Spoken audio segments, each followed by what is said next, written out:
ನೀಚತನವನ್ನೇ ತನ್ನ ರಕ್ತಗತ ಮಾಡಿಕೊಂಡಿರುವಂಥ ಪಾಕಿಸ್ತಾನಕ್ಕೆ ನೀಚ ಬುದ್ಧಿ ಅಂದರೆ ಏನು ಪ್ರಯೋಜನ? ಅದಕ್ಕೆ ನೀಚನೇ ಇರೋದು. ಜೆಂಟಲ್ಮ್ಯಾನ್ ಕ್ರಿಕೆಟ್ ವಿಚಾರದಲ್ಲೂ ಕೂಡ ಪಾಕ್ ನೀಚ ಬುದ್ಧಿಯನ್ನು ತೋರಿಸಿದೆ. ರಕ್ತನೇ ನೀಚತನ ಇದರಲ್ಲಿದೆ. ಪಾಕಿಸ್ತಾನದಲ್ಲಿ ಆಡಲು ಭಾರತ ನಿರಾಕರಿಸ್ತಾ ಇದ್ದಂತೆಯೇ ಪಾಕ್ ನೀಚ ಬುದ್ಧಿ ತೋರಿಸಿದೆ. ಪಾಕ್ ಆಕ್ರಮಿತ ಪಿಒಕೆಯಲ್ಲಿ ನಾಳೆಯಿಂದ ಚಾಂಪಿಯನ್ಸ್ ಟ್ರೋಫಿ ಮಾಡೆಲ್ ಸಂಚಾರ ಮಾಡ್ತಾರಂತೆ. ಪಾಕಿಸ್ತಾನಕ್ಕೆ ಬರಲು ಒಪ್ಪದ ಭಾರತಕ್ಕೆ ತಿರುಗೇಟು ನೀಡೋಕೆ ಟ್ರಾಫಿ ಬಳಸ್ಕೊಳ್ತಾ ಇದೆ ಈಗ ಪಾಕ್ ಕ್ರಿಕೆಟ್ ಮಂಡಳಿ ನಿರ್ಧಾರಕ್ಕೆ ವ್ಯಾಪಕವಾದಂಥ ಆಕ್ರೋಶ ಈಗ ವ್ಯಕ್ತವಾಗ್ತಾ ಇದೆ.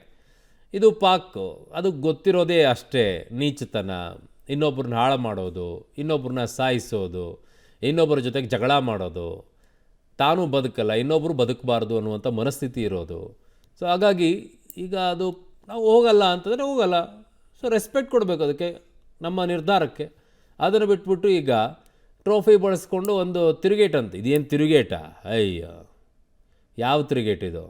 ಈಗ ಪಾಕ್ ಕ್ರಿಕೆಟ್ ಮಂಡಳಿ ಏನು ನಿರ್ಧಾರ ತೊಗೊಂಡಿದೆ ಅದಕ್ಕೆ ಸಿಕ್ಕಾಪಟ್ಟೆ ಆಕ್ರೋಶ ವ್ಯಕ್ತವಾಗ್ತಾ ಇದೆ.